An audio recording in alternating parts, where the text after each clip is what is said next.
Trevor Vas here again with Dr. John Sullivan.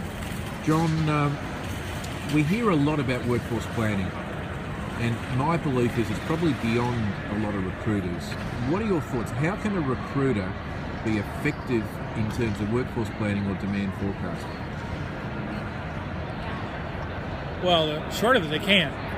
So if you look at strategic planning, business planning, it's inaccurate after 18 months at almost every place. It just doesn't work. So when you say I'm going to plan ahead, you have to be accurate. And if you can't be, because the world changes. So what we found is called a VUCA world, but the world changes so rapidly it's not predictable. It's not a straight line anymore. So workforce planning is a regression analysis, it's a straight line, but the world isn't straight. It's a VUCA, up and down.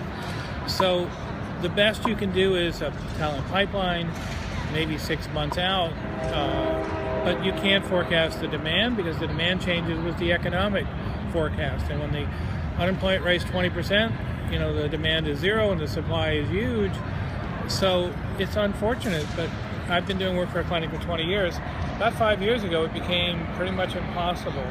So you can't forecast something that goes up and down like a whack-a-mole, if you know what that is, constantly, not just up and down, but sideways. So you forecast as long as you're accurate, which might be 6 months. You have a pipeline of talent, which is always a good idea. But if you're saying demand or supply, my answer is I don't recommend it, I wouldn't do it, is that if you have great recruiting, there might be a shortage. But if you're a Google and you have a great brand and great recruiting, you'll get more than your fair share. So most of workforce planning is the market has a shortage. But for one single firm, the answer is no great baseball team, cricket team, football team has a shortage of talent. It doesn't matter. They get the best because they're great at recruiting, they're great at branding, they're great at attracting. So stop worrying about the world and the shortage of nurses or whatever. Have great branding, great recruiting, great pipeline. You will get more than your share. And the mediocre firms will be the ones that will suffer. But I have known no great firm that has a shortage of talent. It doesn't matter if supply is high or supply is low. They always get the cream of the crop. Thank you, John.